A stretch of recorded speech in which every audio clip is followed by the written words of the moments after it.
What is going on, everybody? James Hancock here. Thanks for joining me today for today's live stream where we're going to be tackling every movie in the Mission Impossible franchise, but not to worry, there will be no spoilers for Dead Reckoning. But quick announcement, Joseph Jackson was originally scheduled to join me, but he sends his apologies. He can't get into the studio today, but we're going to do a live stream with him and J3 from J3 Entertainment in the very near future. And go check out their channel. It's much bigger than mine. I'm looking forward to collaborating with them. But on the positive side, I've been trying to build up the courage to do solo live streams for a long time. So here we go. But because I don't have a partner in crime, if my audio's off or anything's weird, just let me know and I would be greatly appreciative. Hang on, just let me look over at my other feed just to make sure all is going well. Boom, boom, boom. All righty. So the agenda, we're going to do a few hot takes for all 7 of the films. I'm going to have everybody vote on them. I'm going to be answering some questions that I received in advance on the community tab. And obviously any questions in the chat, I'll be doing my best to get to those as well. And I'm just looking forward to shooting the shit with all y'all about this franchise, because in an era where so many franchises seem to be in a rapid state of decline and just falling to pieces, this is one of those rare movie series where it seems to be getting better, particularly in the Christopher McQuarrie era, where I feel like this franchise has really found its sweet spot. But obviously, a lot of great directors have lent a helping hand to this franchise over the years. Boom, boom, boom. Just let me have a quick look in the chat. Adam Sheba, greetings. How you doing, James? Mr. Adam, I am doing just great. And AI Pacino, hello to you. Hello to Hank V. Hello to Fred Schaefer. Hell yeah. Boom, boom, boom. All right, so few basics. This series is based on the 1966 TV series created by Bruce Geller. There were 7 seasons, 171 episodes, and I've seen a few of them, but I won't claim to be an expert on the series. But there are a lot of people, like true diehards, who think that is just as strong, if not better, than a show like Star Trek. But I can't speak to that. I did not see any of the 1988 kind of revival where they did 2 seasons. I basically know the film franchise, which is actually the 18th highest grossing film series of all time. And I've got the budgets and the box office for all the films. So we'll be doing a little compare and contrast in terms of performance. Also, I rewatched all the movies recently, which is helpful, but also not helpful because all the plots are kind of blurring in my brain. But I do remember a lot of the details, like the individual scenes, but I cannot offer a synopsis. So I've stolen the synopses from Wikipedia just to help. But let's get into some of the tropes as to why I think this franchise is doing well and also continues to do better. And I like how it borrows so heavily from the show. Like there are certain things like the mission briefing followed by the self-destruct, or showing scenes from what's to come during the opening title sequence, but not giving anything away. But also, obviously, you have great climbing sequences. I feel like that's kind of his superpower. Great skydiving, great motorcycle chases. But I think I guess what I find most endearing about it is that given the choice between saving the world or saving his friends, Ethan Hunt will always find a way to try and do both. And he doesn't always succeed. And I think what makes this series cool is that we do see his allies from time to time go down in flames. From the first movie to the latest, people do die. And I think that definitely raises the stakes. But also, I just love the gimmick of the face maker, the pump fakes with the disguise. Like last night, I was watching Fallout again, and one of the biggest pump fakes in that movie caught me all over again because I hadn't seen the movie in 5 years. I find that absolutely delightful. And what I think what sets the series apart from others is seeing like the heists or the jobs or the missions where people will be discussing what's involved, and you'll see all these permutations and combinations of how it might play out. And then it'll go wrong, and then they go back to the planning stage. But I just feel like those few simple stylistic ingredients are what makes the Mission Impossible franchise feel like its own thing compared to some of the other action franchises out there. And of course, it also features some of the most beautiful women in human history, from the early movies with like Kristen Scott Thomas and Emmanuel Béart, or Tandy Newton in the second one, up to the present day where you've got Palma Clementif and friggin' Rebecca Ferguson. I mean, you got all these it's just a who's who of the most beautiful women alive. But let me go ahead and get warmed up with a few questions that I received in advance on the community tab, and then we'll start breaking down these flicks one at a time. So I'm just gonna do one more quick check to make sure that my audio is working. Boom, boom, All right, looks like nobody's saying that I'm muted or anything like that. So I'm just going to proceed as if all is well. So first question from at Braedeng, Bradeng, I think that's how you pronounce it. He writes, are there lessons you think the Bond series should take from MI as it reboots? Are there things it should avoid? Any directors you would like to see take a crack at the series? I think the Bond series should take the advice of the great Tony Stella and go back to the period of the books and the early films, go pure Cold War. I feel like Spectre's more interesting when it's a part of the whole Russia versus US dynamic. And I think you go like full Mad Men, like, martinis, the womanizing, like lean into all the ingredients that a lot of people frown upon now, but that definitely defined the 50s and the 60s. And people loved Mad Men. They loved Don Draper. I feel like let James Bond be James Bond. It needs to be stylish. It needs to be humorous. It just needs to be cool as shit. And stop wagging your finger in disapproval at the ingredients that made James Bond popular in the first place. I've got all the original books right here, uncensored, and that's how I will always keep them.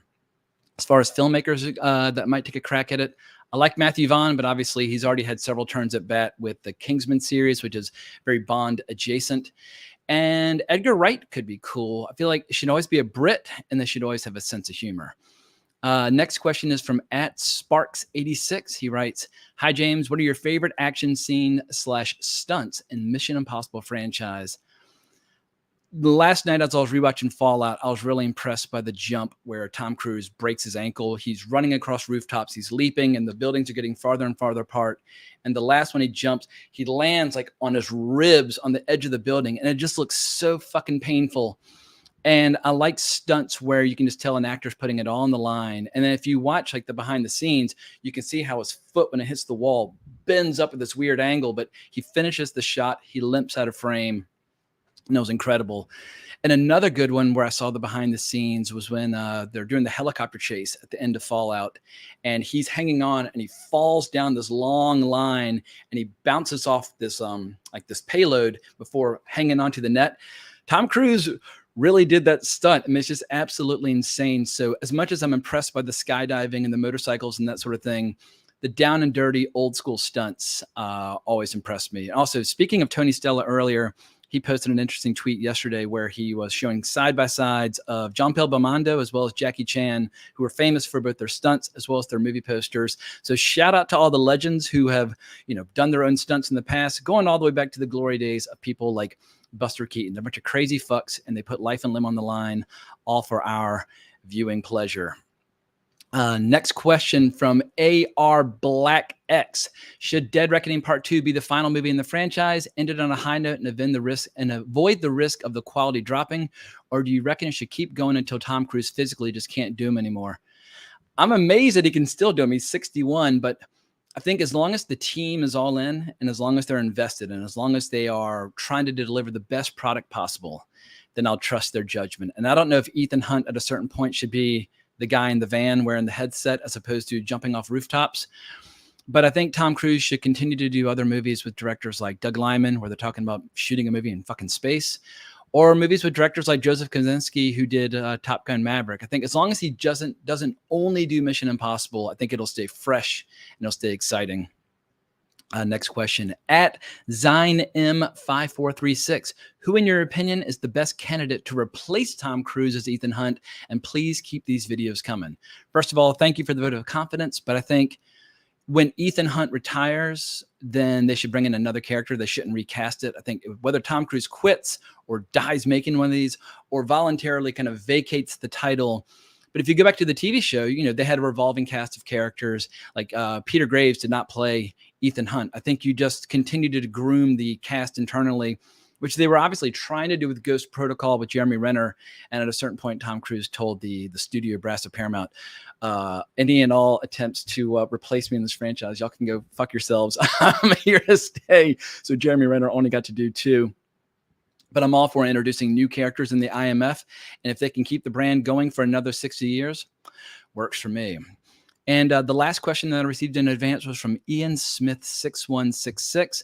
Are the Mission Impossible films the blueprint for the definitive modern blockbuster? Is the lack of political preaching, moral grandstanding, and relative lack of reliance on CGI for spectacle the way for Hollywood to survive? I think these movies aren't necessarily the blueprint, but they're one of many blueprints. I think they find that perfect balance where they're dealing with political turmoil between nations and intelligence agencies, terrorists, but they never feel heavy-handed. They never feel message-driven. And I think the secret is they choose universal themes over divisive themes. And I think everyone on the planet, irrespective of your beliefs, can relate to stopping nuclear annihilation or stopping global unrest. Or you can relate to the very human impulse of wanting to save the lives of your friends and loved ones. And I think as far as CGI goes, I think once again, they strike the perfect balance. Like the cliff jump scene in Dead Reckoning, they use CGI to disguise the ramp, but it's still Tom Cruise jumping off the cliff. So I feel like, once again, a little CGI goes a long way, but don't go all in. And as far as the blueprint goes, I think younger stars, guys like Chris Pratt or Henry Cavill or Chris Hemsworth, all actors who have the potential to do action movies into their 60s, I think they should all be taking notes on this franchise to kind of plot their own careers moving forward. So let's just go ahead and dive right into the first flick, Mission Impossible in 1996. And I've got a quick clip to set the stage. Let's let the sucker rip in 3, 2, 1.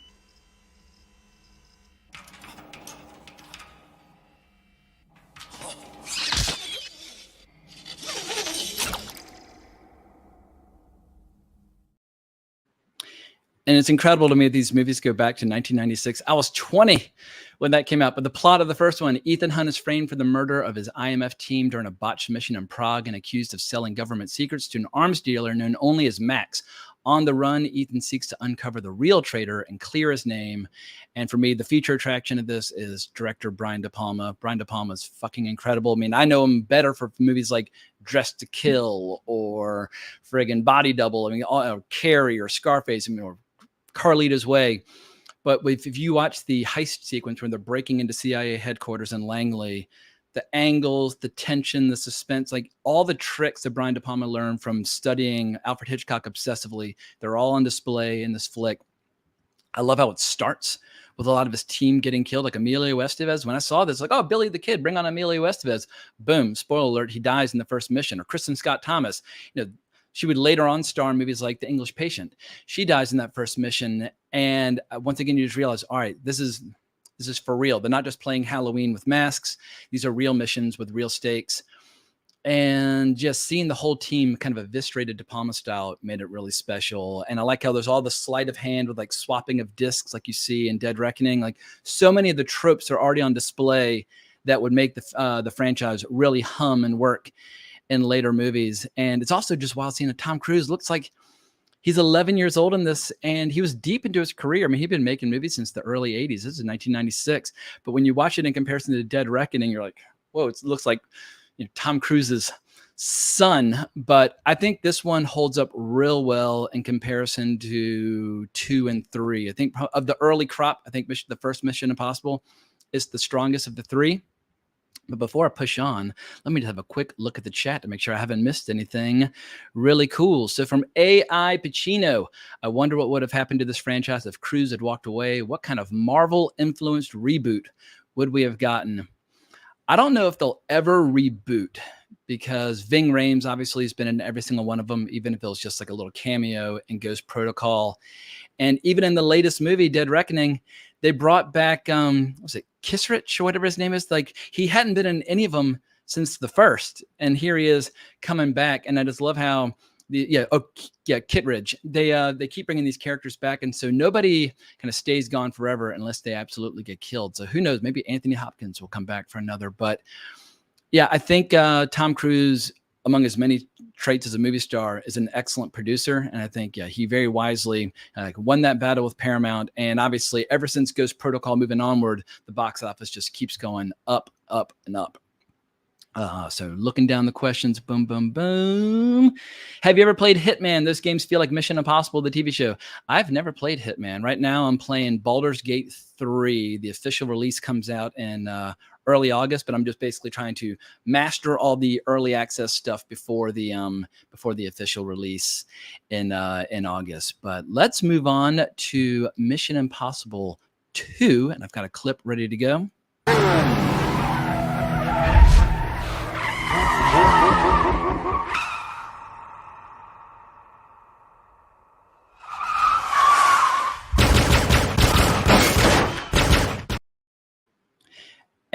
and I jumped the gun. I forgot to do a poll about the first Mission Impossible. So before I talk about John Woo and Tandy Newton and all that good stuff, let's do Mission Impossible 1996. And the options are going to be best in the series, solid,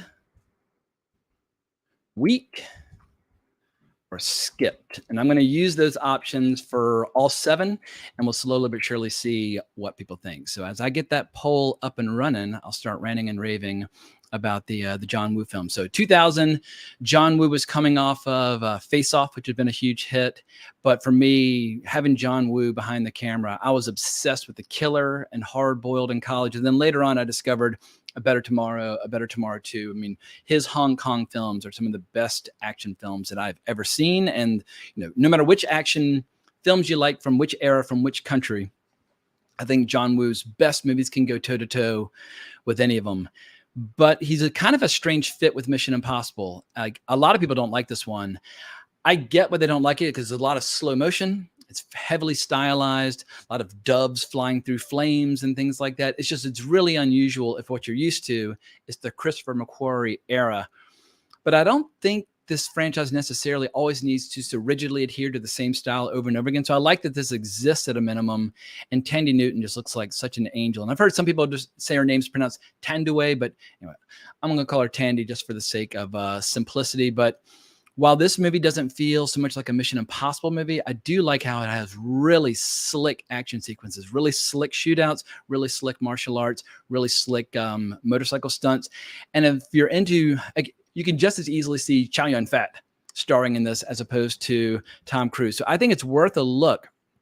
But if you're going to talk about John Woo, then look at the late 80s, early 90s, and you'll get what everybody's kind of obsession with him was all about. But I'm going to go ahead and see how the poll is going.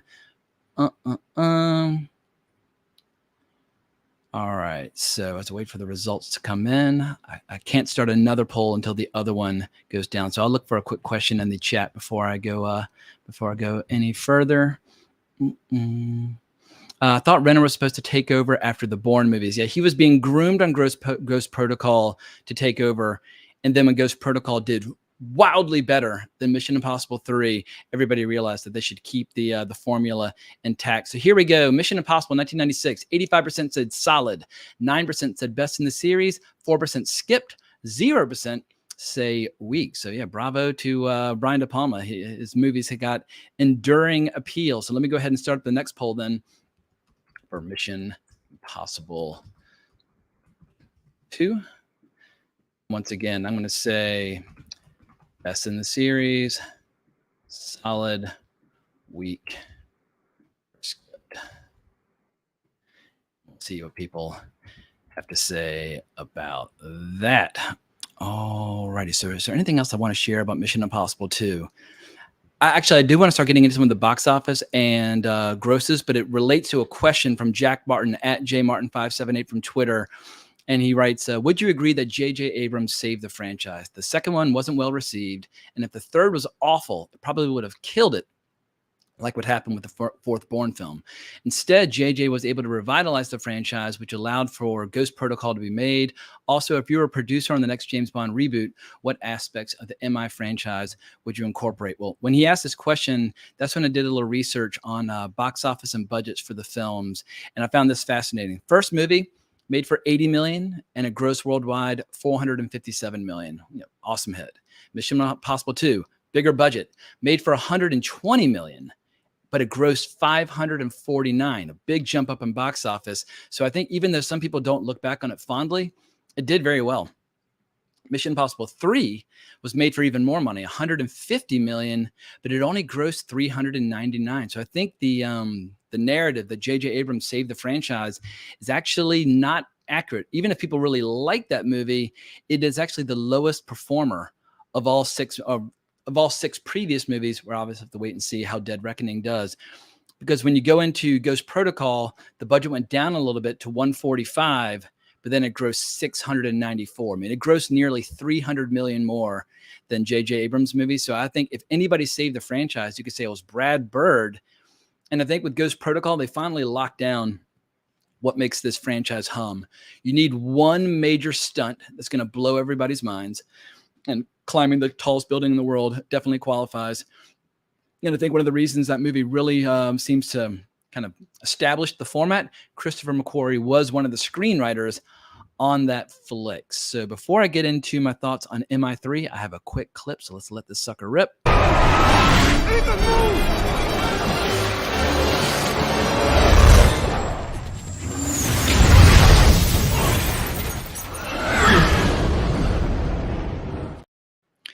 Now, before I talk about MI3, I need to acknowledge that I do have a bias, a negative bias against J.J. Abrams and screenwriter Alex Kurtzman.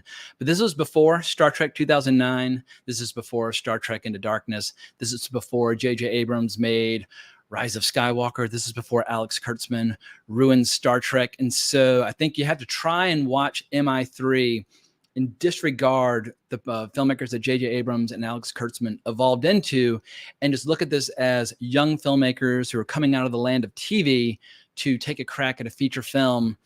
And stylistically, it feels a little weird and a little different in comparison to the others, and maybe a little more melodramatic in terms of how the screenplay is written. But what I like about this is seeing Philip Seymour Hoffman as the villain. R.I.P. Philip Seymour Hoffman, one of the best actors of his generation. And when you think of him, you think of films like, Capote, or like doing character stuff in Charlie Wilson's War, or working with Paul Thomas Anderson. But here he is leaning into playing a villain, and he just crushes it. And so I think it's worth watching just for him. So this movie also introduces Simon Pegg's character. So obviously Simon Pegg's been with the franchise ever since. And it also features the very lovely Michelle Monaghan, and Ethan Hunt gets married, and so on and so forth. So like Mission Impossible 1, we also see agents getting killed. I mean, Kerry Russell early on dies from this thing that blows up in her brain, and Tom Cruise's character, Ethan, nearly dies the same way, except for they kill him and then bring him back to life to kind of deactivate the thing in his brain. But I think it's key that every once in a while you kill off some of the agents. But the plot is Ethan's engaged to Julia Mead, Michelle Monaghan, who is unaware of his true job. He assembles a team to face the elusive arms and information broker Owen Davian, Philip Seymour Hoffman, who intends to sell a mysterious, dangerous object known as the Rabbit's Foot. So I think this is my least favorite of all 7 so far, but I think it's a testament to the franchise that people seem to like all of them. And then the franchise just keeps getting better and better. And that's an incredibly rare thing. So let's look at the poll and see where we stand for MI2, and then we'll do a poll for MI3. So Mission Impossible 2, 68% say weak. Look at that. 22% say solid. 9% say skipped. 0% say best in the series. That is absolutely hilarious. Yes, and no love for John Woo in the Mission Impossible community. So the movie did well, but obviously not well enough for people to speak about fondly in 2023. So let me have a quick look at some of the comments. Screen Pop writes, I wonder how Brian De Palma feels about how the franchise evolved. I mean, Brian De Palma is still alive and well. I would love to see what he would do if they gave him another crack at it. But I think after Mission Impossible, his last movie they did really well was Snake Eyes. I imagine every once in a while, he kind of pats himself on the back, recognizing that he took, a TV show that was 20 years old, dusted it off, made it hum and purr again as a movie franchise. And here we are 27 years later, and people are still seeing them. So yeah, I love and adore Brian De Palma, but I think the quality of his films start falling off a cliff around 2000. Was it Mission to Mars? And he has the occasional highlight like the striptease and Femme Fatale. But yeah, love and adore Brian De Palma. Everybody should watch the documentary Brian De Palma. But I think when it comes to his best movies, late 60s to mid 90s, that's Brian De Palma's great heyday. Miles Teller can replace Tom after part 2 of Dead Reckoning. That's a comment from Ray B. Maybe I wouldn't replace Tom, but if they wanted to add him to the cast, obviously they had good chemistry and Top Gun Maverick. But I think they're going to need to find somebody with as much star power as Henry Cavill. The way Henry Cavill really, everybody adored him in Fallout. They would need to find somebody who's amazing in one of the standalone movies and then talk about possibly grooming him to take over. But I feel like, yeah, obviously Henry Cavill, spoiler alert, he died at the end of Fallout and he was a bad guy, so he can't do it. But if they had not had him go villain, then maybe he could have been somebody who could have been groomed to take over the franchise. So let's go ahead and do a poll now for Mission Impossible 3. MI3.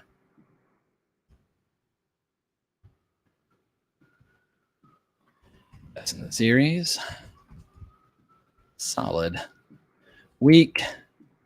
Skipped. Let's see what folks have to say. All right, so let's move on to Ghost Protocol 2011, which I think begins the modern era of Mission Impossible and really starts to show the franchise's potential. And the plot is Ethan and the entire IMF are framed for the bombing of the Kremlin while investigating an individual known only as Cobalt, Michael Nyqvist. Ethan and 3 other agents are left to stop Cobalt from starting a global nuclear war. And obviously, this is the one directed by Brad Bird, who had also directed The Incredibles and worked on The Simpsons and Iron Giant, a beloved filmmaker. I think this is his most successful live-action film.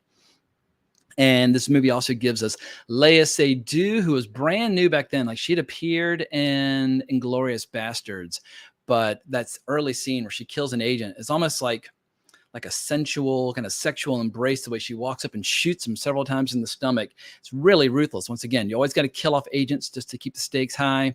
But I love how Tom Cruise is like truly in like disguise mode throughout this with like the hood and the whole notion of Ghost Protocol. The entire IMF is disavowed and his team are labeled rogue agents. Then they're given a mission all the same by Tom Wilkinson, who dies then and there. But the team's pretty cool in this. We got Paula Patton, who's like really like sexual and athletic, and she's just fantastic. Jeremy Renner is really cool in this, and this is, a year before Avengers would make him an even bigger star as Hawkeye. I think he appeared in 2010 as Hawkeye and Thor, and like 2008 maybe in Hurt Locker. Can't remember what year The Town came out, but Jeremy Renner was very much on the rise as the next big thing at this point. But yeah, the original plan was to replace Tom Cruise, and at the end of the movie, Ethan Hunt would receive a career-ending injury. And there are even some jokes in there about how his leg still works, and you see him limping around, but he basically was going to have his knee broken in the opposite direction, so he'd still be active, but unable to run, jump, blah, blah, blah. But I think this flick is good, but I think obviously it's all about that climbing of the building. I think it's called the Burj Khalifa. It's the tallest building in the world. It's in Dubai.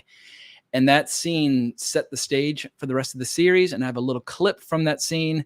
And I had to take out the music because I worry about YouTube taking me down, but I'll let it rip right now.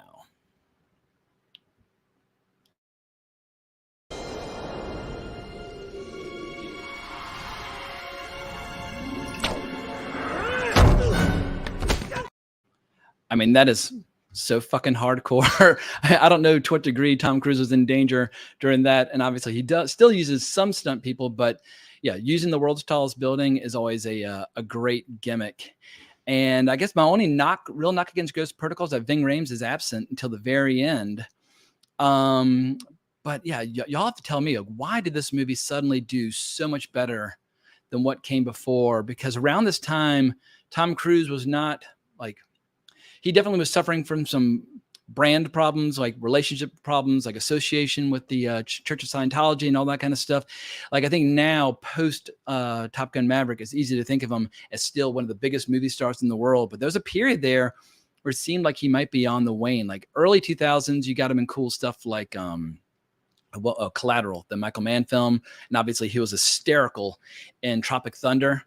But I think it's a mistake to look at the last few years and assume it's always been that good for Tom Cruise every step of the way. He's been a movie star for 40 years, but a lot of ups and downs. But this is definitely the beginning of a massive comeback. And it was right around this time where he did, what was that Doug Liman, Edge of Tomorrow, that Doug Liman film, Edge of Tomorrow, which was absolutely killer, or at least the first like 2/3 of it was. But I'm going to go ahead and see what the poll did on Mission Impossible 3. So I can start the poll for Ghost Protocol because I have a feeling this one's going to be beloved. So MI3, solid 82%, weak 13%, skip 4%, best in the series 0. Yeah, no love. It's interesting how I think the second half of the franchise, we're going to see a lot of people voting for best in the series. But let me look at some of the comments and see if I've missed anything. Adrian Mendoza, $2 super chat. Let's see what this is all about. For some reason I can't find the I can't open it. That's weird. Hang on, let me see if I go into my official. That is all right. Let's try it now. Here we go. Adrian Mendoza, $2. Oh, so it's just a donation, but no question. So thank you, Mr. Mendoza. He's been one of my most loyal viewers on this channel for a very, very long time, and I always appreciate the financial support. All right, so let's start the next poll. Ghost Protocol. I think we're going to see the numbers starting to change with this one. Add options. Best in the series. Skipped. Sorry. Solid. Weak. Skip. Also, if y'all notice that I'm sweating on my forehead and nose, it's about 95 degrees in New York today, and my AC just ain't making it. So we'll see how badly I'm sweating by the end of this live stream. But with the headphones, it adds additional heat. So yeah, it's like Tom Cruise in the Langley sequence in the first one where he sweats off the glasses and catches it with his hand. Once again, that's vintage Brian De Palma filmmaking there. Absolutely fantastic. So just a quick glance for some more comments. The only downside about doing a live stream solo is that I can't like listen to somebody speak while also looking for comments at the same time. So I get the dead periods. But question from Enzo Bacara: if you could bring back any character from the franchise back for Dead Reckoning Part 2, which one would it be? For me, it would be Paula Patton's Jane character. Yeah, that would be an excellent addition to the cast again. She was absolutely fantastic. When you say bring back to life or just bring back an actor? Because I wouldn't mind seeing Anthony Hopkins come back for one more, because Anthony Hopkins, one of these days, we're going to see on Twitter, RIP Anthony Hopkins. He's getting up there in age, but I would love to see him come back. Any sign of Michelle Monaghan coming back as the love interest? And that's a question from Guy Gadbois. I love and adore Michelle Monaghan. I mean, she's so good in things like Kiss Kiss Bang Bang, True Detective, and it was cool seeing her come back in Fallout, even though she was remarried and all that, and got to do a little surgery on a nuclear weapon with Ving Rhames. I would love to see her come back. I imagine that in Dead Reckoning Part 2, anybody who is still alive will probably make an appearance, because once again, they brought back that freaking character from the very first Mission Impossible.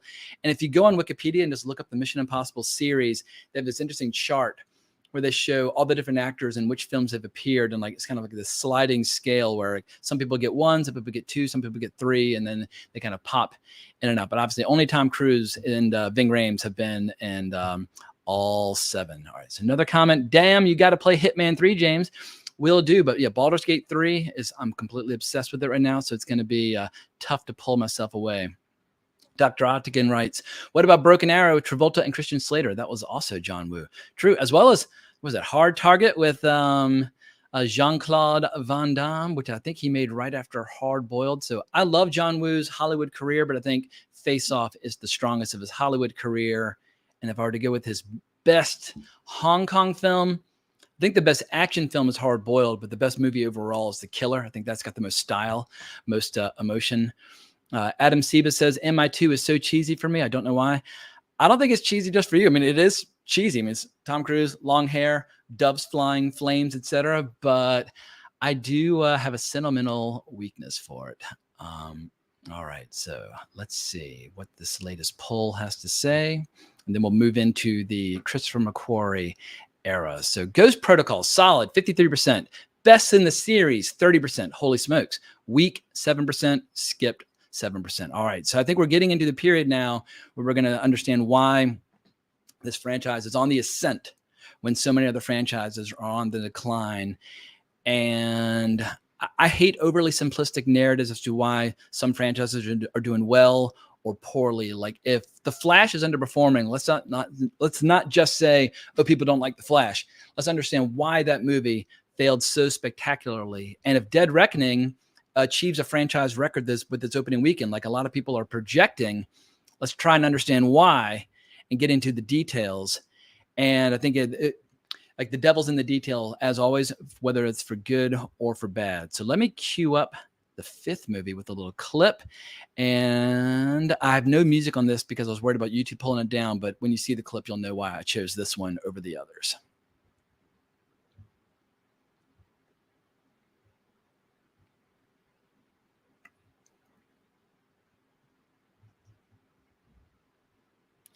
All right, so Rebecca Ferguson, I think she's one of the most beautiful women on the planet. And hang on, I'm trying to remove this comment from the screen. How can I get this comment to go down? Adrian Mendoza, I can't figure out how to make your donation go down. Here we go. So I'm still learning the overall interface. But I think with Rogue Nation, even though Rogue Nation didn't do quite as well as Ghost Protocol, I think this is when like the true modern era begins. So Rogue Nation was made for 150 million, which is kind of the sweet spot, and it grossed 688 million. And it had so much that worked about it. I mean, it had like, Alec Baldwin, obviously his reputation's in tatters these days, but he's absolutely fucking hysterical in it. We still have Jeremy Renner, and I love seeing Jeremy Renner and Alec Baldwin kind of like trying to outwit one another, as like basically all the IMF agents are having to go completely rogue. But the plot is Ethan Hunt comes under threat from the Syndicate. Faced with the IMF's disbandment, Hunt assembles his team for their mission to prove the Syndicate's existence and bring the organization down by any means necessary.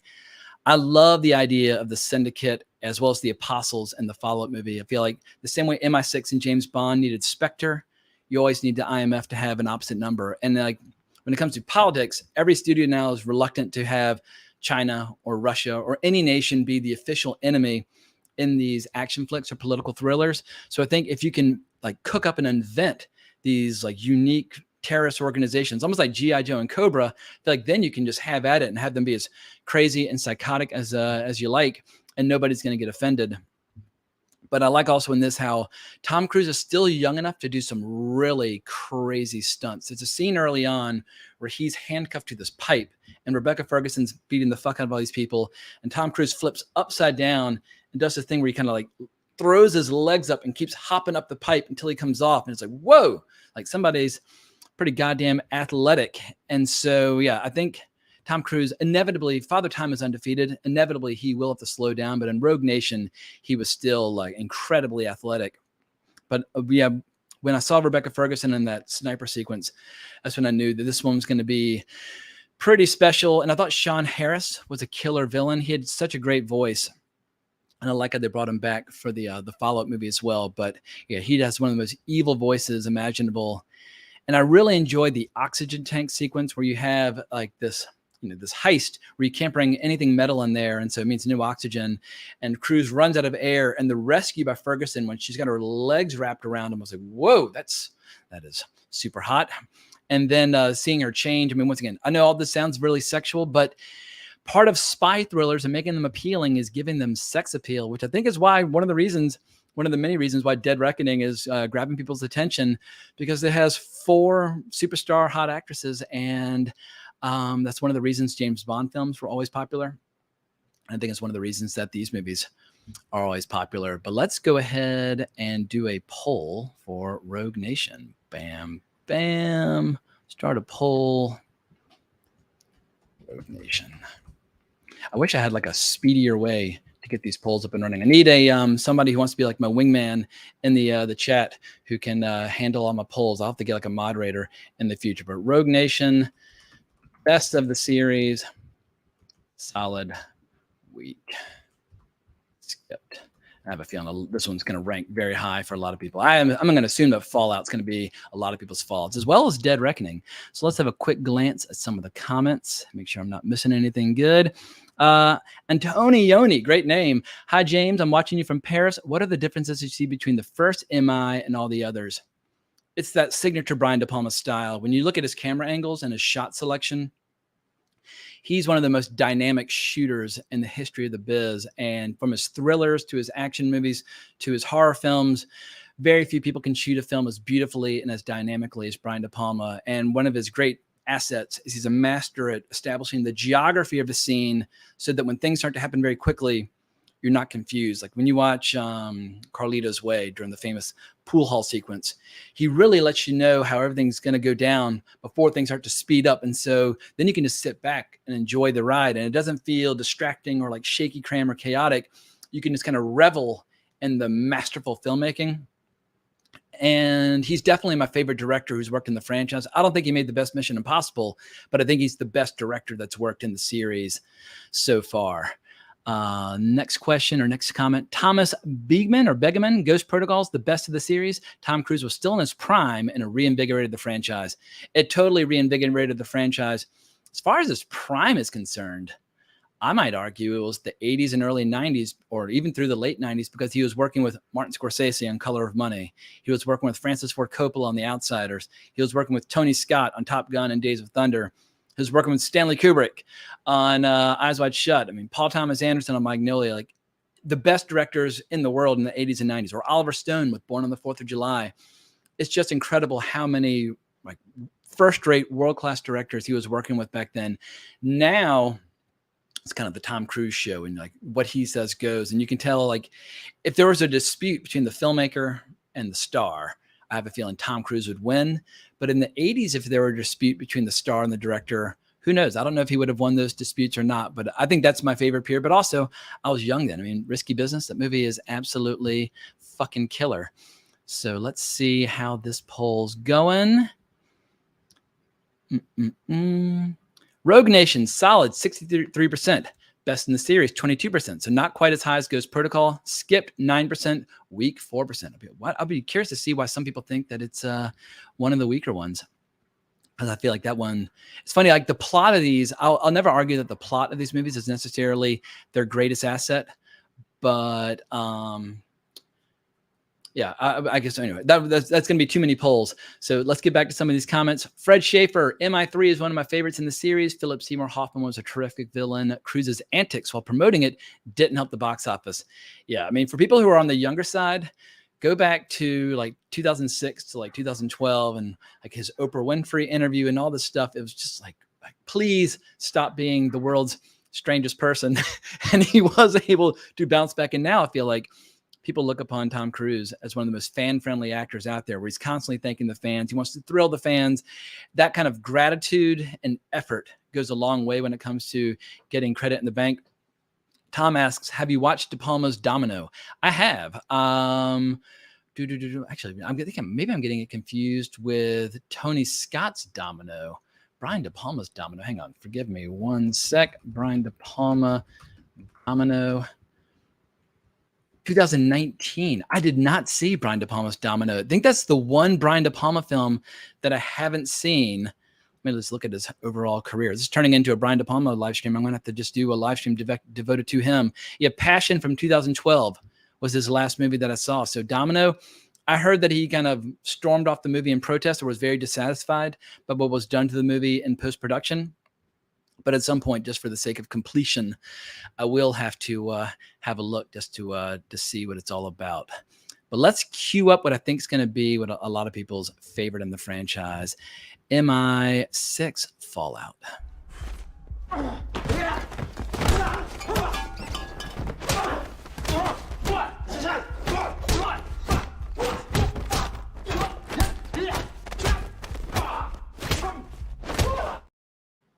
Boom. I mean, that fight scene alone, I think it's something about fight scenes in men's restrooms always seem really intense. Like True Lies had a really good one, but when it's really clean and sanitary, and by the end it's just trashed and destroyed and covered in blood. And that fight scene, holy crap, like Henry Cavill and Tom Cruise, they just get their asses kicked. And the stuntman's name, who was recruited for that scene, hang on, his name is Liang Yang. He was already working as a stuntman on the film. And I think the original plan was to have another famous movie star in there and then have him die at the end of it. It would be a little cameo. But for whatever reason, they finally realized we've already got this stuntman on the set. He's kicking ass. Let's just bring him in. God damn, like if Liang Yang is known for anything, it's going to be for beating the crap out of those two movie stars. But the plot of Fallout is when an IMF mission to recover plutonium goes wrong, the world is faced with the threat of the Apostles, a terrorist group formed by the former members of the rogue nation called the Syndicate. As Ethan Hunt takes it upon himself to fulfill the original mission, the CIA begins to question his loyalty and his motives. And so we've got, what the hell's his name? We've got Sean Harris back as a villain. We've obviously got Henry Cavill as a really cool hero for like the first 2/3. It's almost like a buddy movie for a while with him and Tom Cruise, but then turns into an incredible villain. We've got Vanessa Kirby, just lethal and gorgeous and just looking absolutely stunning. And I like how Alec Baldwin gets to be a part of the team in Fallout and gets to participate in a few of their cons and their double takes or double fakes. And just for people who want to know, the budget of Fallout was $178 million, and it was so far the highest grossing movie in the entire series with $786 million. And I get it. This movie is just an absolute blast. Has killer chase scenes. I mean, the chase scene on motorcycles when Rebecca Ferguson is hauling ass after them as the five of them are riding through the streets. That's incredible. The helicopter battle at the end. I'm seeing Henry Cavill on the side with a machine gun, just going. It's like there's a reason why people love and adore Henry Cavill. And I feel like he gets far too few opportunities to show off just what a badass he absolutely is. And I thought it was really smart on Tom Cruise's part to recognize Henry Cavill's an up-and-comer, and if you want to look cool, don't be threatened by your co-stars. Don't be threatened by the next generation. Like, wrap your arms around them and make them a part of what you're doing, and you'll get the rub. Like in mixed martial arts or in boxing, when an aging fighter fights a younger fighter, they both get the rub, or they get kind of benefit from each other's mutual celebrity. And yeah, I think there's no confusion as to why this one did so goddamn well. Let me have a quick look at my notes. And this was one famously where Tom Cruise broke his ankle. This one still caught me last night with the switcheroo when Henry Cavill thinks he's talking to Solomon Lane, but as it turns out, it's Benji. And I was like, God damn it. Even the second time through, these movies are still catching me off guard. And then, of course, we have the great skydiving through lightning sequence. I mean, I love how Henry Cavill just says, like, enough talk, almost like Conan and Conan the Destroyer. But he leaps out of the plane, and they're falling through the clouds, and lightning's going off, and he gets knocked unconscious. Tom Cruise saves his life, and then they land, and Henry Cavill acts like he kind of knew what he was doing all along. But yeah, every step of the way, this flick is absolutely riveting. And the fight scene at the end, when Cavill has like half his face melted off, he's almost like Two-Face from Dark Knight. It's so damn good. So let's do a poll for this. I have a feeling this one is going to be a strong contender for the most popular in the series, but who knows? Maybe it's Dead Reckoning. But I don't think everybody's had a chance to see it yet because it's just now coming out. But Fallout, best in the series, solid week, skipped. And while people vote on that, I'm going to scroll up and try and find some questions. I have a feeling I've done a poor job of doing as many of the questions as I would like, but it's tough to juggle the polls, my commentary, and the questions all at once. Guy Gadbois says, Cruise's personal life may be a bit weird, but I've never doubted his commitment to making entertaining movies. And I think that's what the audience responds to. They really respond to that effort, putting life and limb on the line, always trying to surpass what he's done in the past. People realize this is a guy who has all the money in the world, everything to lose, and he keeps just going insane with these crazy stunts. And Adexi, Adexsi, says Cruise is phenomenal in the PR circuit for the movies he does. Yeah, I saw when he was doing PR for Dead Reckoning, and they're on the Spanish Steps in Rome. He signed autographs for 4 hours. I mean, in the sun, just baking and cooking. He doesn't have to do that, but he chooses to do so. And I think, yeah, game recognizes game, and audiences really respond to that. Vincent Luciano writes, love the work you've been putting into the channel lately with the live streams. Your take on film is something I always look forward to. Thank you, Vincent. And yeah, I'm looking forward to doing a lot more of these. I've been and I'm afraid of doing live streams by myself for the longest time. But I think it's one of those things where you get better at it just by doing it. And if I were to do one a week, which is what I should be doing, I think if I did one a week by myself, just interacting with the viewers, and one a week with a guest, I think after a few months, all my anxiety and tension would go away. And it'd be cool to do things like, talk about the career of a director and get everybody to opine, like whether that's Christopher Nolan or Ridley Scott or Denis Villeneuve or David Fincher, like all these directors have movies coming out. So I feel like there's going to be abundant opportunities to do really fun live streams throughout the rest of the summer and going into the fall. Like, it's been a really weak summer so far, but I think we've got a lot of really cool flicks to look forward to. All right, so let's see what the results were on the poll for this bad boy. Fallout, best in the series, 52%. Solid 30%, weak 8%, skipped 8%. So that's the highest so far in terms of best in the series. Ghost Protocol was almost as popular, and then we had Rogue Nation. So yeah, once again, just to reiterate the obvious, starting with Ghost Protocol up through Dead Reckoning, that's where this series has really taken off. And that's a really unusual thing. I'm trying to think of another series where the first three movies were box office performers, and then you just see like an exponential curve. I imagine like early days of Marvel from like 2008 to 2012, similar thing. And around the time of the Avengers, it really took off. And then after Endgame, it started to fall off. So it's not completely unheard of. But it just blows my mind that a franchise that is 27 years old and an overall entertainment franchise that's nearly 60 years old, that it would be at its peak in popularity and in quality right now. That's incredibly unusual. Sky Movies, good old Sky Wingfield, he writes, Fallout really made great use of IMAX. It's by far one of the best action films I've seen in recent years. I agree. It fucking rules. I mean, from start to finish. I rewatched it last night and I was caught off guard all over again, just how fantastic it is. And oh, thank you. Another donation from Adrian Mendoza. Great job. Much appreciated. I think what these Mission Impossible movies have that some of the other action films lack is a sense of like playfulness and fun. And I think like James Bond films have gotten too dour. Like No Time to Die was too long and too dour, too serious. And these action movies, if you're sitting in the chair for 2 hours and 45 minutes, they need to be fun. They need to have humor. They need to have beautiful women. And I guess my only advice would be, I don't think Mission Impossible should try to be more like classic Bond, but I feel like the Bond franchise should try to be more like classic Bond. Every action franchise should have its own style, its own voice, its own flavor. Like the Fast and Furious movies need to lean into what makes them the Fast and Furious franchise. Watch Fast 5 over and over again. Like, oh, this one's doing something special that the other movies don't necessarily do as well.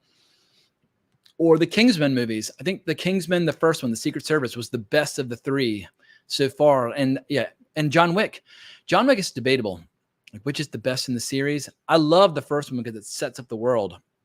But some of those fight scenes in the fourth one were so goddamn good. So let me scroll up a bit before we get to Dead Reckoning. Just want to see if I can find a few more questions. Bill Scurry. All right.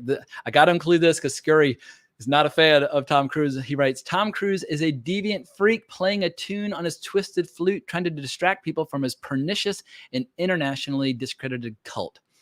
I cannot argue with his negative feelings towards the church and Scientology. I've seen a few documentaries about Scientology and the damage they've done to relationships and families and friendships, where they will encourage people to abandon anybody who might be dissuading them from leaving. There's no getting around the fact that it is a diabolically fucked up institution in so many ways. And as far as being a deviant is concerned, maybe he is, but here's, I guess, where I stand on the moral character of the actors and directors versus the final product. This might be a poll unto itself. Would people rather have people of strong moral fiber who make mediocre movies or bad movies, or people who are off or have shortcomings, but who make fantastic movies? And while it's probably off-putting to some to acknowledge this, I can forgive a lot of character flaws if the final product is incredible. Like when I listen to rock and roll, I kind of want people who shoot heroin in their eyeballs and are like, jumping naked out of windows to give me some wild music, as opposed to people who are drinking green tea and talking about the environment. But maybe that's just because I'm Generation X. Like, that's not an excuse, but people who grew up or were born in the 70s, our novelists like Stephen King, giant cokehead and huge drinker, writing all these crazy books, and our musicians and our filmmakers, they were all just fucking crazy people. And I think where I draw the line is like violent crime. And if somebody's guilty of violent crime, lock their ass up, send them to jail.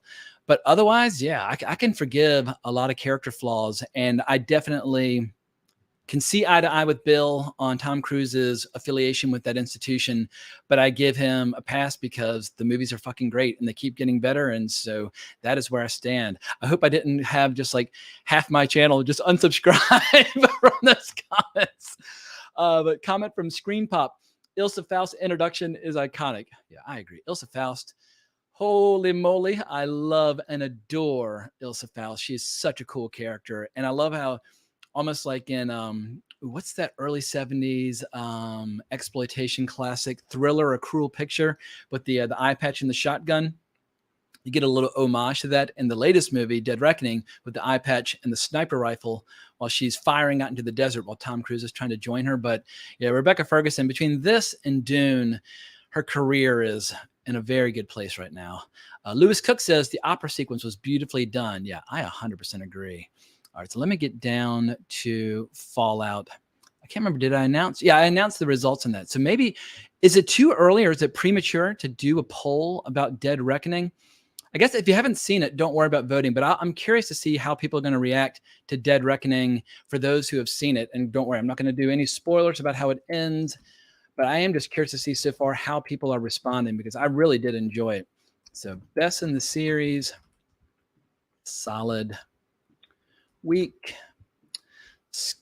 And skip is not the same as not yet seen, but obviously a lot of people are going to see it tonight, tomorrow, and Saturday.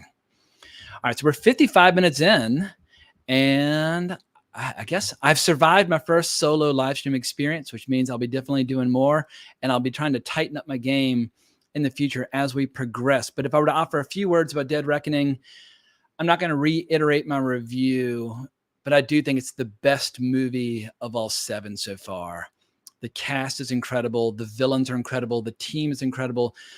Like, IMF always needs to have a team of badasses, including obviously Luther and Benji. But your adversaries, a hero is measured by the strength of their adversaries, and the adversaries in Dead Reckoning are fucking awesome. And we're going to get to see them all again in 11 months' time. I have a feeling no matter what Dead Reckoning Part 1 does, Dead Reckoning Part 2 is going to do even better, because it's that rare blockbuster that people actually like. I saw today it has an A cinema score rating. People are walking out of that movie and giving very positive word of mouth. And in a summer where so many movies have had negative word of mouth, I think in the long term, that's going to stand for something. And Tom Cruise's movies are interesting where they're not front loaded, they're back loaded. If you look at the performance of like the Marvel movies, they do a lot of their business up front and then it fades pretty quickly. But with Tom Cruise movies, because he has a lot of aging fans, they will perform sometimes like 2, 3, 4 weeks down the road, and perhaps even better than they did initially. So I'll be curious to see what is the halo effect of Top Gun Maverick, his highest grossing film ever, and how many young fans, like say you're 18 or 19 and Top Gun Maverick was your first Tom Cruise movie. Well, you might not have seen any Mission Impossible movies. And so I think, yeah, my Sunday box office breakdown is going to be a hell of a lot of fun to do as the numbers roll in. And so let me have a quick glance for some more comments. I've lost my place. Matthew Darrow writes, of course, James picks a scene of Rebecca reloading right underneath her delicate. Yeah, I know some people get very uncomfortable with talking about sex appeal in movies, but it is a vital component of showmanship. People want to see hot actors, male, female, whatever. Like, sex appeal goes such a long way, and it's always been that way, and it always will be that way. And people ignore that aspect of show business at their peril. Like when you watch movies from the 1920s or movies from the 2020s, if you have really hot actors, that goes a long way. Obviously, you need great screenplay, you need great editing, you need killer cinematography, amazing music. Like, that's what's so cool about movies. There's so many different vital components that can go into the making of a movie. And I see so many movies where they almost seem like the antithesis of cinema, where they deliberately and willfully leave out all these ingredients. And I think why Dead Reckoning is doing well is that it is a big show. Stunts, check. Lalo Schifrin score, check. Kick-ass cinematography, absolutely. Rome looks gorgeous. I mean, everything you want from a blockbuster is there. Is it going to be regarded like one of Francis Ford Coppola's movies from the 1970s? No. But I do think it'll have rewatchability. I've rewatched all the movies recently, and most of them have pretty solid rewatchability. So let's see how the poll's going on Dead Reckoning. Solid 58%, best in the series 16%. Interesting. So Fallout so far is the highest rated. Skipped 16%, weak 8%. But I know it's only 12 people voted on that, so it's smaller sample size. But it seems like Fallout, at least according to this live stream, that is the most popular film so far. So we're 58 minutes in, and this is the part of the live stream where I'm gonna really try and get through as many of the comments and questions in the chat as humanly possible. So I apologize if it's hard to walk and chew gum at the same time, or pat your belly and rub your head, or rub your belly and pat your head. It's hard to read and talk all at once. Thomas Begeman writes, actors just went on strike. Hollywood shut down for foreseeable future. Yeah, I feel like 2023, this is our first year where Hollywood is supposed to be kind of back in business, but overall box office has been down relative to 2022. And it won't affect Hollywood like release schedules up through the fall. But I have a feeling next year, depending on how long the strike lasts, you'll see some of these movies being kind of postponed and or shoveled thin throughout a wider release schedule, which might help some of these movies do better. I think this summer there's been a lot of cannibalization where you have so many I'm sorry, I got distracted by a comment from Skylink Field. He writes, James, is that the same Ralph Lauren polo shirt that Arnie wore at the beginning of Predator? Absolutely. Oh, Dylan, you son of a bitch. What's that line of? Oh, what's the matter? CIA been having you push too many pencils? Anyway, love Predator. I might have to do a Predator live stream at some point. I'll have to work on my guns a bit before then. But getting back to the idea of cannibalization, some of the movies that have flopped this year might have done a little better, if not for cannibalization. I don't mind a little cannibalization because as a consumer, it gives me more movies to go see. But a little breathing room for blockbusters. I think like in a given weekend, if you release a blockbuster and like a small kind of like raunchy sex comedy or horror film, they can play side by side. But next weekend, Barbie and Oppenheimer, obviously very different movies, but both pretty big productions. There will be some cannibalization. I do think there'll be some people that go to the theater to watch both movies, but those are hardcore, degenerate movie addicts.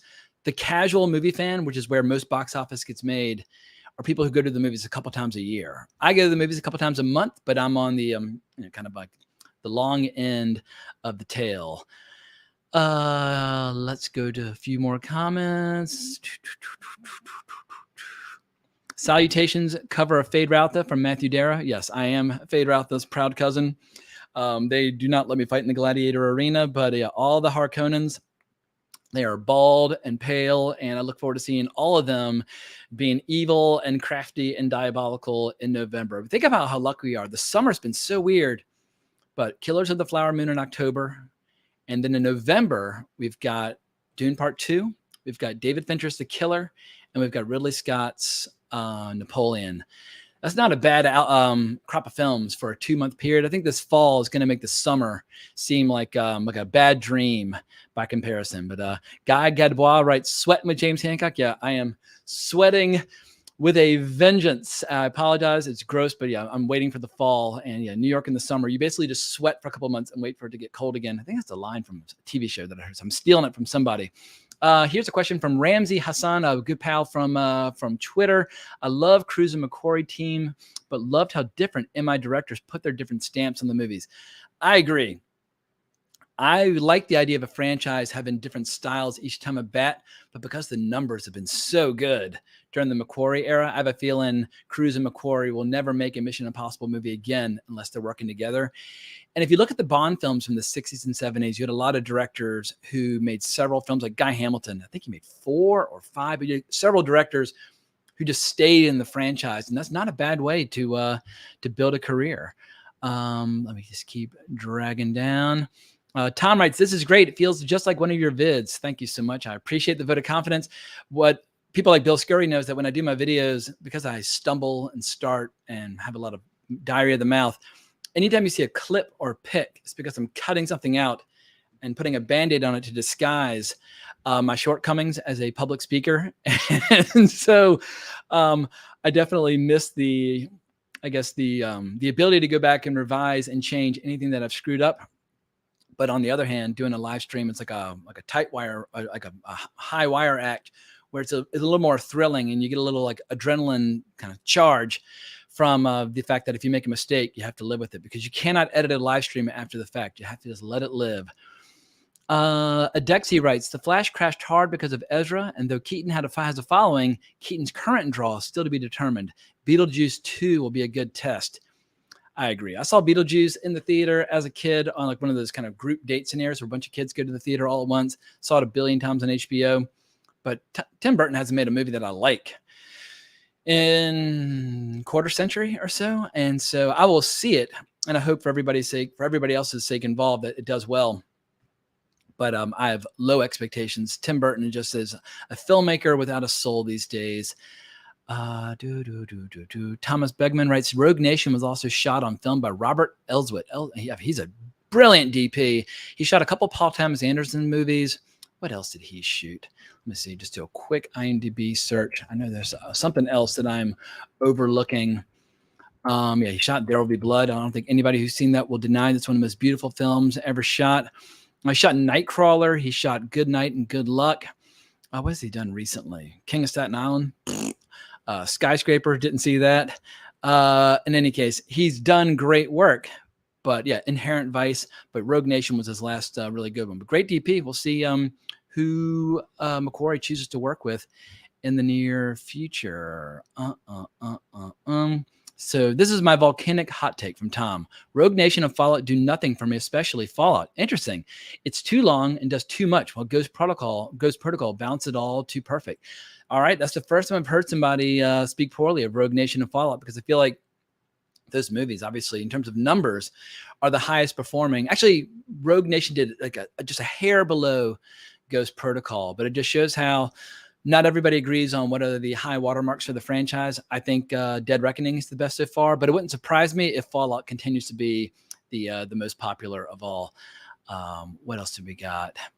Fred Schaefer, Henry Cavill loading the guns is such an iconic moment and one of the all-time great fight scenes. Yeah, I mean, Henry Cavill, it sucks what happened to The Witcher, because it seems like it had so much potential. If they'd stuck to either the approach of the games, which do their own thing that's like set after the books, or if they had tried to just do a great adaptation of the books, I think The Witcher could have run for 7 seasons and been one of the coolest franchises in fantasy history. The fact that the biggest fantasy nerd on the planet, I mean, look at my wall behind me, is not watching The Witcher tells you all you need to know about the current state of The Witcher. But I hope, what's that video game series that Henry Cavill is adapting? Warhammer. I know he's obviously a giant gamer, and I hope as a producer that he will adapt that in a way where both he as well as the Warhammer fans are satisfied. I've never played any Warhammer, so I have no idea what to expect from that series. Scrolling down, Skate Alex 2, the airplane jump, it's nuts too. Yeah, killers. I mean, I don't know if you're talking about the airplane jump from the beginning of Rogue Nation or the airplane jump in Fallout, but hanging onto the side of the airplane, he had to put on special contact lenses in order for his eyeballs not to get destroyed by all the wind factor. You can't just hang onto the side of a plane and have the wind blast you. It'll eat your eyes alive. So yeah, that scene was absolutely insane. Mickey writes, that stash was a travesty. I kind of like the crust stash on Henry Cavill net, but obviously that created problems for Justice League when they're having to digitally remove the mustache for Superman. I'll keep scrolling down just a little bit. I'm getting close to the bottom. Everything is awesome. Loving all the new content, James. Still waiting to buy you a drink next time you're on the Virginia coast. By the way, what was your favorite year of summer movies? Ooh. I mean, the quick and easy answer is 1982, because everybody knows 1982 was one of the best years for fantasy, sci-fi, escapist entertainment, whatever the case might be. People make documentaries about it. I've done podcasts about it. That was one of those summers where really great movies were just eating each other alive. Summer 84 was a big one because we had Temple of Doom and Ghostbusters and stuff like that, and Gremlins. So it's easy to get sentimental about your childhood summer. In order to answer that question accurately, I'd have to do a little homework and do a compare and contrast and really see what are the biggest performing movies. 2019 felt like a big summer because obviously you had Endgame, but that year was huge for movies. And obviously, Disney had like 8 different movies that grossed $1 billion, but you also had like Quentin Tarantino with Once Upon a Time in Hollywood. 2019 definitely felt like an excellent summer recently, but I can't answer that question without doing more homework. But yeah, I go down to Virginia like once a month. I go to Richmond, usually not to like Virginia Beach, but I will be going to Mosquito Point in Virginia at the end of this month where I'll be visiting my dad. I don't know how close you are to the Mosquito Point, but if you want to eat some barbecue, let me know. Scrolling down a little more. Zain Ahmed Malik. I know we are so lucky to have Haley, Rebecca, Vanessa, and Palm in MI7, but what really happened to Paula Patton? Damn, she was really something else. I agree. And I think of all those actresses, she's the most athletic, and she's got just like the muscles and like the ability to move well. Action movies need people who can move really well. And so bring her back. I would be 100% in favor of it. Screen Pop writes, Tom Cruise isn't a convicted criminal. Like, I get it, Scientology sucks, but the dude keeps it professional and produces great work that doesn't preach what he believes. That's totally fair. I don't know if there's like hidden Scientology messages kind of tucked away in his movies, but if those messages are there, they are very heavily disguised. And I think that's one thing a lot of people dislike these days in entertainment is that the messages, it's like it's like a truck backing up to you with like the reverse noise on, like beep, beep, beep. Like, here comes the agenda. Here comes the message. And you're like, all right, I get it. You're being a little heavy handed. I think people are totally fine with messages if they are disguised. Like, if you look at Hollywood movies in the 20s, 30s, and 40s, you see a lot of kind of like masters of like subterfuge, or people that were almost like ninjas, where they were like sneaking very strange messages into the movies. Like, so beneath that golden age of Hollywood surface, like, wow, that's an interesting little nugget kind of tucked away inside there. And I feel like if the audience has to do a little work, then it's more interesting. But I think also a lot of movies make the mistake of letting the message be front and center, and the entertainment and the style and the glamour coming second. Hollywood, if anything, should always be glamorous. It should always be entertaining, and it should have a little bit of art. Tell the stories with as much art as possible. And once you've taken care of all of that, then you can start sneaking in your little things on the side. And I think people will forgive a little bit of that on the side if you're taking care of your primary duty of delivering world-class entertainment. Bam Bam from Adexi. Ilsa giving it a solid fight till the end was one of my favorite scenes in Dead Reckoning. I will say no more because that's going to be spoiler terrain. Lewis Cook says Fallout is still my favorite, but I would put Dead Reckoning right behind it.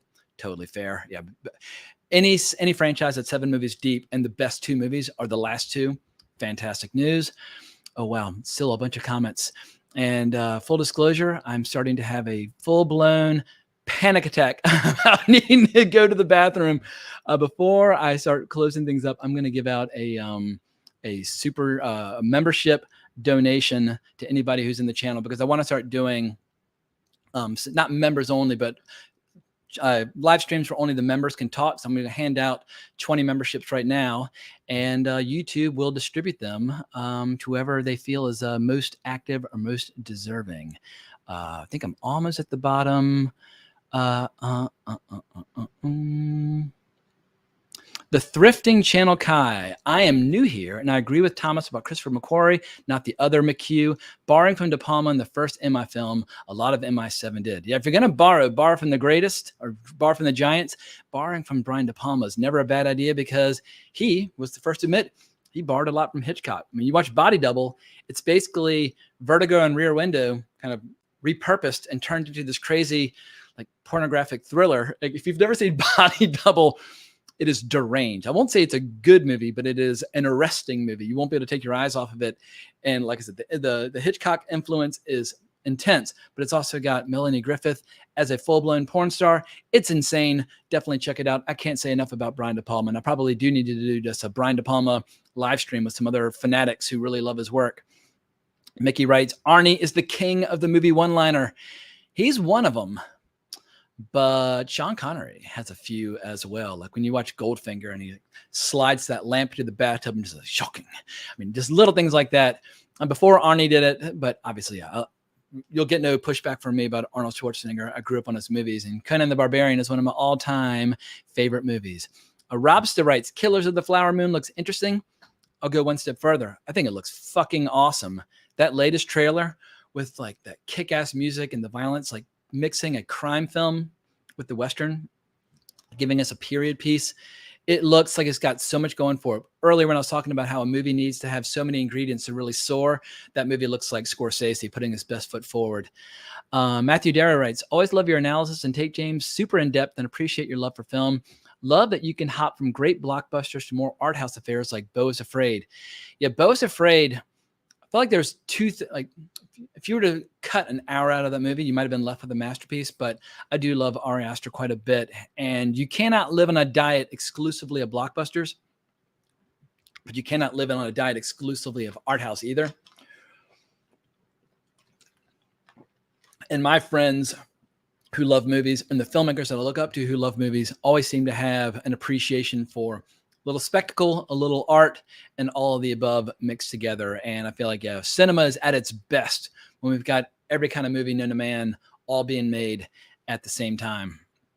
AI Pacino writes, I wish Brad Bird had made Indiana Jones 5 10 years ago. Yeah, he could have done it.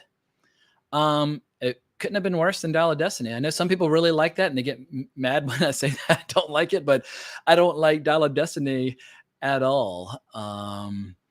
Skada Alex 2 writes, curious if Tom's dream of a space stunt will come true. I think it will. I think before he retires, you will see him shoot a movie in space and do a stunt. I mean, who knows? Maybe that'll be Tom Cruise's last stunt, like falling from orbit back into our atmosphere or something insane like that. Fred Schaefer writes, oh, sorry, I lost the comment. 82 was a great summer for films, but I still say 80 was the greatest, with Empire and The Shining, along with The Blues Brothers, Caddyshack, Airplane, and the first Friday the 13th. Yeah, that's a strong crop. I can't argue with that lineup. Bill Scurry, Tom Cruise pretending at being regular human guy is a sham deception. Where is Shelley Miscavige? I don't know who Shelley Miscavige is. Should I do a quick...